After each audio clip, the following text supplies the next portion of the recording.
Hello tout le monde, j'espère que vous allez bien. Donc on se retrouve aujourd'hui pour une nouvelle vidéo où on va parler budget et économie avec la méthode des enveloppes budgétaires. Alors pour vous faire un petit aparté et expliquer comment j'ai commencé cette méthode, donc il faut savoir que j'ai toujours réussi à mettre de côté de l'argent sans forcément avoir des projets définis. Donc quand j'avais besoin d'argent pour acheter des choses ou voyager, je piochais en fait dans mes économies. Et lorsque je me suis mariée, forcément il y avait plus de dépenses et plus de projets aussi. Donc j'avais mis en place un tableau Excel. Je vous mettrai en fait dans la vidéo le tableau Excel, en fait l'image, enfin la capture d'écran. Donc j'avais mis en place ce tableau pour suivre notre budget, sauf que en fait j'avais du mal à m'y tenir parce que je devais toujours penser à me mettre sur l'ordi pour le faire, mais surtout c'est que on a des gros cafouillages au niveau de nos économies pour les projets, c'est-à-dire qu'on mettait la somme nécessaire pour un projet, mais ensuite on n'avait pas de suivi de ce qu'on prenait pour chaque projet. Donc en fait on se retrouvait à piocher en fait dans d'autres économies. Admettons par exemple on budgétise pour, on prend en fait, on met de côté pour un voyage. Après il faut payer les billets d'avion, ensuite on a la location de voiture et ça on le fait un peu pas le même jour, donc forcément on n'avait pas ce suivi de se dire là on a eu un retrait de temps donc il nous reste tant. Donc ça c'est là où ça a cafouillé un peu. Et le deuxième point c'est que pour les dépenses de la vie quotidienne on arrivait parfois à faire des économies sur la nourriture par exemple, mais sans forcément remettre l'argent qu'on a économisé dans un projet. Donc en gros c'était un peu approximatif. J'ai donc découvert il y a plusieurs mois la méthode des enveloppes budgétaires. Donc j'ai regardé pas mal de vidéos sur YouTube qui sont très bien expliquées et je me suis donc lancée dans la foulée pour tester, voir si au final cette méthode elle me correspondait ou pas. Alors, je vais vous montrer le matériel que je me suis pris pour pouvoir débuter. Vous trouverez tous les articles de ce que j'ai acheté en barre d'infos si j'arrive à les retrouver. Alors, dans un premier temps, je me suis pris ce classeur en format A5. Donc voilà. Après, franchement, c'est un classeur tout simple, transparent et avec des détails dorés. Ensuite, je me suis prise ce classeur, ce portefeuille on va dire, classeur, voilà, avec des petites enveloppes à l'intérieur en format, alors je ne saurais pas, je vais vous dire c'est quoi exactement comme format, je vous mettrai un petit détail dans la vidéo, et j'ai fait les étiquettes moi-même avec mon étiqueteuse, donc voilà, tout ça c'est sur AliExpress que je l'ai acheté. Et j'ai pris un classeur au format A6 que vous voyez, il est toujours plastifié. D'ailleurs, je vais éviter de trop le faire bouger pour que ça fasse trop de bruit. Et c'est exactement le même modèle que celui-là, que le format A5. Voilà, donc ça, je l'avais pris dans l'optique de faire des défis. Mais j'ai finalement, pour l'instant, tout mis dans un seul et même classeur. Mais je me le suis pris au cas où, comme ça je me suis dit, vu que c'était quand même, je l'avais acheté il y a pas mal de temps, donc je me suis dit le temps que ça arrive, au moins j'ai déjà tout et si jamais je veux m'en servir, je l'aurai déjà d'avance.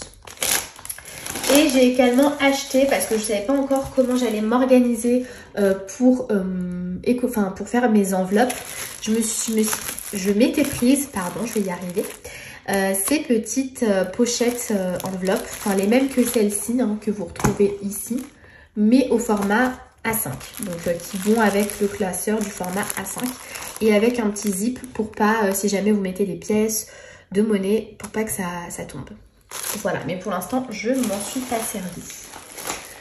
Donc voilà, donc on va parler, on va rentrer dans le sujet. Donc j'ai gardé pour moi on va dire la méthode des enveloppes budgétaires, les feuilles de suivi de base qu'on peut retrouver dans un classeur budgétaire. Après, je l'ai bien entendu adapté à mon quotidien et à mes projets. Donc je pense que c'est vraiment ce qu'il faut faire pour s'approprier cette méthode et que ça puisse vous être bénéfique. Par exemple, on peut retrouver pas mal de vidéos où les personnes ont énormément de défis. Moi, c'est en gros c'est pour vous permettre en gros d'économiser de l'argent, ou plutôt de mettre l'argent de côté jusqu'à atteindre une certaine somme. Donc moi, vous verrez juste après, mais j'ai pas beaucoup de défis parce que j'estime que pour l'instant c'est pas mon objectif principal, mais peut-être que plus tard je souhaiterais en faire plus. Et pareil pour les feuilles de suivi que vous verrez juste après, il y a certaines catégories que je n'ai pas car j'en avais pas besoin, ou alors des catégories que je rajoute parce que je me suis rendu compte que j'en avais besoin. Donc on commence avec la feuille principale qui va vraiment vous permettre de pouvoir budgétiser et savoir combien vous budgétisez. Donc ça c'est vraiment, vous verrez, c'est la feuille typique qu'on retrouve partout. Donc ça permet en fait de savoir quelles sont vos ressources, de ce que vous voulez épargner, les dépenses fixes que vous faites, enfin plutôt de faire les ressources, ensuite toutes les dépenses fixes. Donc là, il faut bien penser à tout noter, que ce soit les petits abonnements. Moi, je sais qu'on avait fait le point sur le compte de mon mari et il y avait plein d'abonnements iTunes, qui est prélevé, même si c'était 0,99 centimes ou 1 euro par mois. Donc ça, c'est très important de pouvoir bien tout relever. Ensuite, ce que vous voulez avoir comme enveloppe, donc ce que vous allez mettre aussi comme argent tous les mois. Et ensuite, si vous voulez épargner en plus pour des gros projets ou autres, ou avoir juste une épargne comme ça au cas où. Donc ça, c'est très important. Et ensuite, je me suis créé...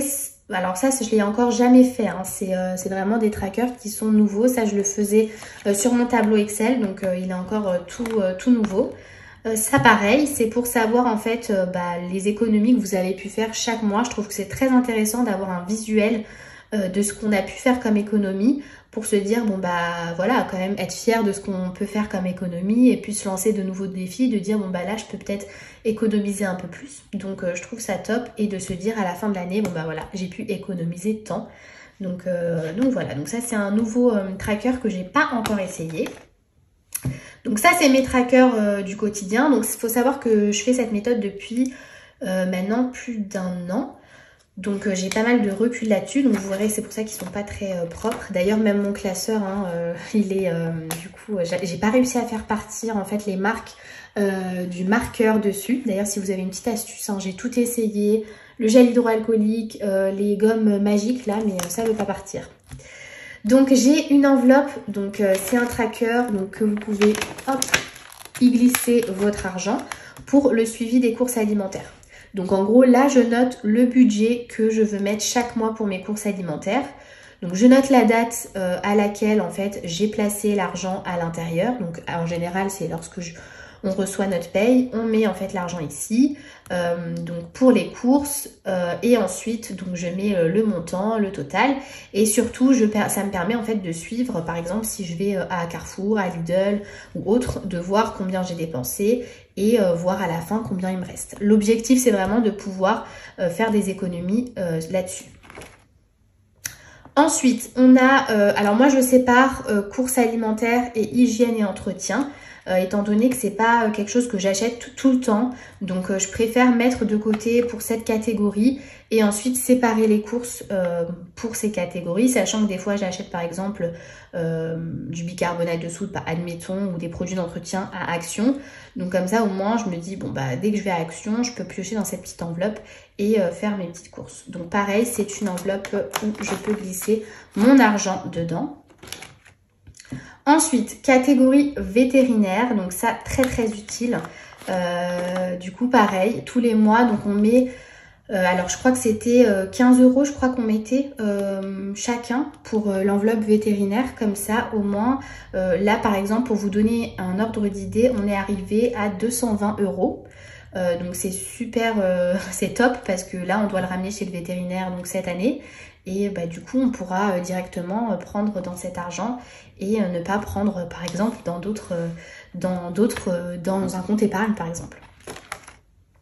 On a la catégorie voiture, donc parce qu'on a une voiture et si jamais on a, par exemple, le contrôle technique à faire, même si c'est pas... c'est 70 €, voire plus ou moins, ou alors si on fait l'entretien de la voiture ou on a un petit pépin. Donc pareil, là je crois que on met 30 €, enfin 30 € tous les mois, pas chacun, mais je crois que c'est 15 € chacun, et pareil une petite enveloppe là-dedans. On a le fonds de secours, donc ça pareil, très important. Si jamais on a un petit pépin, je sais pas moi, au niveau du loyer ou autre. Donc ça, c'est la plus grosse somme qu'on va mettre au mois pour pouvoir du coup avoir cette petite enveloppe au cas où. Donc je crois que c'est 50 € qu'on met. Ensuite, on a donc shopping perso. Donc ça, c'est moi qui me suis créé ça parce que mon mari, il n'en avait pas besoin. Donc je me suis créé cette petite enveloppe pour mettre... alors je mets pas beaucoup, hein, chaque mois, je crois même pas 5 € parce que au final, c'est vrai que c'est par période que j'achète. Donc je me dis, j'aime bien avoir une certaine somme avant de pouvoir acheter. Et c'est vrai que j'ai quand même vachement travaillé là-dessus et que je suis beaucoup moins dépensière pour mes achats perso. Ensuite, on a une petite catégorie maison. Donc ça, en fait, c'est pour tout ce qui est déco, ce qu'on a besoin d'acheter pour la maison. Voilà. Donc là, vous voyez, il y a 10 € dedans. Je les ai laissés parce que du coup, vu qu'on a déménagé, en fait, on avait une enveloppe de suivi déménagement. Donc on a essentiellement pioché là-dessus. Et ça, c'était avant notre déménagement, lorsqu'on mettait en fait dans notre ancien appart, lorsqu'on mettait chaque mois un peu d'argent pour si jamais on avait besoin d'acheter quelque chose pour la maison. Ensuite, on a la catégorie santé. Donc ça, pareil, c'est mon enveloppe, puisque mon mari ne voulait pas forcément avoir une enveloppe là-dessus. Donc pareil, très utile pour la santé. Donc là, j'ai plus rien, parce que j'ai été voir le médecin il n'y a pas longtemps. Donc ça m'a vachement servi. Ensuite, donc ça, c'est un nouveau tracker que j'ai fait. C'est pour les cadeaux. Donc pour pouvoir en fait du coup avoir un suivi des cadeaux, c'est vrai que on a eu pas mal de naissances, pas mal de naissances. Il y avait quoi d'autre c'était surtout les naissances, les fêtes de naissance. Et c'est vrai que les mariages aussi, et c'est des choses en fait qu'on n'avait pas en fait pris en compte dans nos budgets. Et je me suis dit là en fait en une année on avait accumulé je crois 3 ou 4 événements. Donc on s'est dit faudrait quand même qu'on crée cette case, quoi, ce tracker pour pouvoir justement anticiper ces dépenses. Et c'est super parce que du coup ça nous a vachement servi lorsqu'on a commencé, parce que du coup dans la foulée on a eu une fête de naissance, et là on a encore plein de naissances à venir, donc que des heureux événements. Donc on s'est dit top, on va pouvoir s'en servir. Et ensuite, là, c'est un tracker basique, projet. Donc, suivant les projets qu'on a, donc là, j'en ai fait 3 trackers. J'en ai d'autres aussi ici que j'avais, J'en ai d'autres aussi ici, en fait, que j'avais déjà remplis. Hein. Vous voyez, ils sont un peu, une couleur un petit peu verte. J'ai essayé d'effacer au maximum.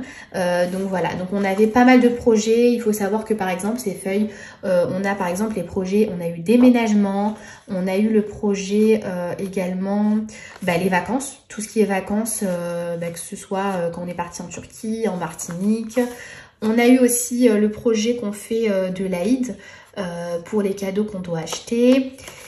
Et puis voilà, je crois que c'est un petit peu près tous les projets qu'on a. Donc là, on a d'autres projets qu'on souhaite faire, donc notamment changer de voiture et encore des projets vacances. Donc on s'est remis, en fait, là je les ai fait en un peu plus grand parce que je sais pas si vous voyez la taille, c'était pas la même chose. Et c'est vrai que c'était un peu compliqué de pouvoir bien écrire le suivi. Donc là, j'ai fait les trackers en un peu plus grand pour pouvoir mieux visualiser nos projets, surtout les suivis en fait de nos projets. Donc voilà. Ensuite, on passe à la catégorie des défis. Donc il faut savoir que moi, je ne fais pas beaucoup de défis parce que pour l'instant, comme je vous ai dit, c'est pas mon objectif.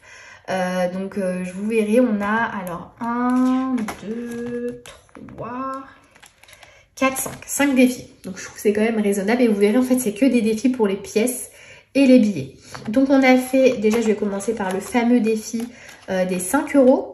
Voilà, donc c'est le défi en fait qui permet à chaque fois de mettre 5 €. Donc moi je le mets pas tous les mois, c'est vraiment quand j'ai 5 € qui me restent d'une des enveloppes du coup courses alimentaires ou alors hygiène et entretien. C'est vraiment que là-dedans que je pioche. Donc voilà. Et du coup, on a les défis des pièces. Donc, je vais vous montrer où est-ce que je mets. Voilà, donc j'ai un pot, c'est un pot basique. Hein, je crois que c'est... Par contre, il est tout poussiéreux. Je vais quand même l'essuyer un petit peu. Donc, c'est un pot de maïs, voilà, pour la petite ref, que j'ai recustomisé, entre guillemets. Hein, j'ai mis juste une étiquette, bien entendu, en pot à pièces. Donc là, en fait, on a le 1 centime. J'ai fait pareil pour le 5 centimes. Pour le 2 centimes, donc les petites pièces rouges. Et enfin, pour les pièces, les grosses pièces, les pièces jaunes et les pièces de 1 euro, 2 euros. Donc voilà, en gros, bah, du coup, comme vous voyez, là, on a le défi des 1 centime. Donc en fait, j'ai fait un petit paquet cadeau pour chaque, on va dire, ligne, et avec les petits nœuds, ça nous fait 10 centimes. Et l'objectif, en fait, c'est de pouvoir économiser 5 euros. Voilà. J'ai fait pareil pour les 2 centimes. Donc là, c'est une petite fleur avec les pétales. Donc l'objectif, c'est de pouvoir économiser 10 euros. Donc en fait, vous avez à chaque fois 10 formes qui vont faire 20 centimes ou alors 10 centimes pour l'autre pour au final obtenir 10 euros. J'ai fait pareil donc pour les 5 centimes. Donc là, c'est une petite valise. Et du coup, pareil, ça fait... alors, je ne sais pas s'il y a 10 formes là. Donc, il y a 1, 2, 3, 4, 5, 6, 7, 8, 9, 10. Si, j'ai réussi à faire 10. Et du coup, pareil, là aussi, ça fait 50 centimes par valise. Et du coup, ça nous donne un objectif d'économie de 25 euros. Pour le défi des 5 euros, du coup, c'est 250 euros qu'on peut économiser à la fin. Et si j'y arrive, pour les pièces... les grosses pièces, donc en fait, j'ai mis en fait des chiffres au hasard, pour obtenir 200 euros surtout à la fin, mais du coup, il y a pas d'ordre en fait spécifique, et du coup, j'ai mis entre 1 et 4 euros pour pas faire les 5 euros et du coup, empiéter sur le défi des 5 euros, et du coup, à chaque fois que je peux mettre de côté des pièces, je le mets jusqu'à atteindre la somme des 200 euros. Donc ça, en fait, ça permet, soit vous pouvez, en fait, via votre banque, reverser l'argent dans votre compte et ensuite le remettre dans un projet. Ou alors, vous pouvez tout simplement vous en servir pour...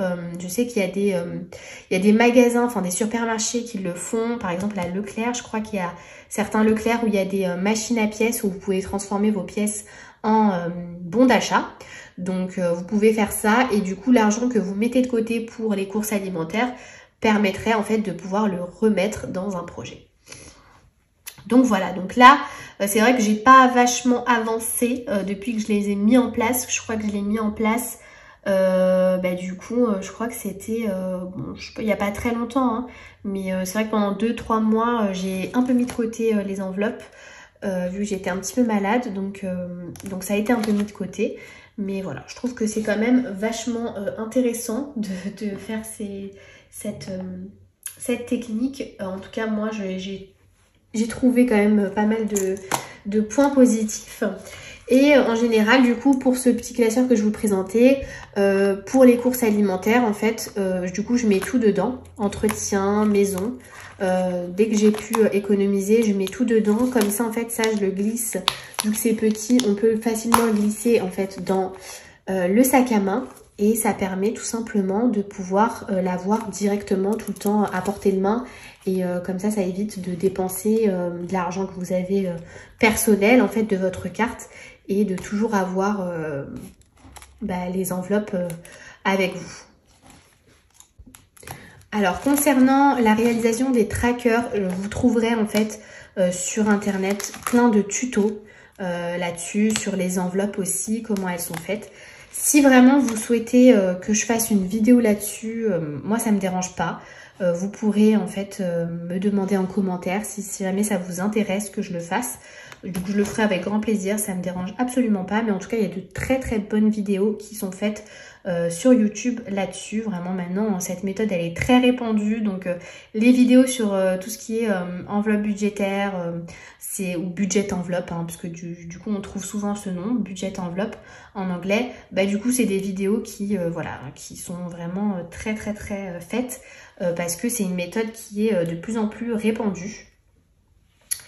et donc qui, je pense, a quand même fait ses preuves. Donc c'est top. Alors pour vous montrer un peu juste le détail d'un tracker, vu qu'on l'a un petit peu adapté, là par exemple on a pour les trackers projets, donc la catégorie projet, donc on a la nature du projet, par exemple vacances, vacances avec la destination où vous allez, donc vacances admettons Martinique. Donc là on a l'objectif, donc on sait que pour ces vacances il nous faut économiser 2000 €. Donc ensuite on a les différentes sous-catégories, donc on a la date, donc la date à laquelle soit vous allez déposer une somme ou soit vous allez retirer une certaine somme.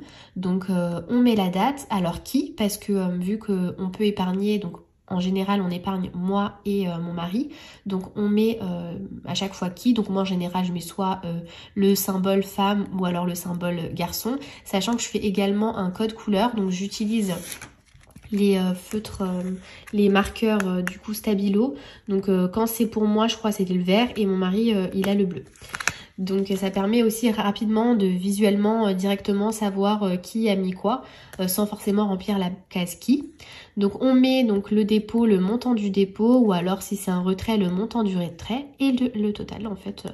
Enfin ça, le total pour la première ligne, ça va pas forcément être très intéressant, mais c'est plus quand on arrive là pour savoir donc combien il reste au final dans ce projet, combien on a pu économiser, combien il nous restera donc à économiser, et surtout si on a retiré à chaque fois pour payer certaines choses du projet, combien il nous reste dans ce projet. Par exemple, pour ces trackers, vous voyez, il n'y a pas la case qui, parce que là, vu que j'avais fait des tout petits trackers, j'ai directement mis la date, la description, soit plus ou moins, donc dépôt ou retrait, et le total. Et en fait, là, j'utilise simplement le code couleur dont je vous ai parlé juste avant. Ma vidéo arrive à sa fin, j'espère qu'elle vous aura plu. Si c'est le cas, n'hésitez pas à la liker et à vous abonner à ma chaîne. Je vais prochainement faire une vidéo, alors prochainement, je pense dans un mois. Si ça vous intéresse, dites-le moi en commentaire, pour faire un peu le point sur les enveloppes budgétaires dans un mois, voir où est-ce que j'en suis. Là, c'était plus un peu pour vous présenter du coup les trackers que j'utilise et comment en fait je m'organise. Et si ça vous intéresse de voir du coup où est-ce que j'en suis dans un mois, si j'ai réussi à épargner ou pas, comment je remplis mes enveloppes par exemple, je pourrais refaire cette vidéo. Donc voilà. Et en attendant, moi je vous dis à très vite pour une prochaine vidéo.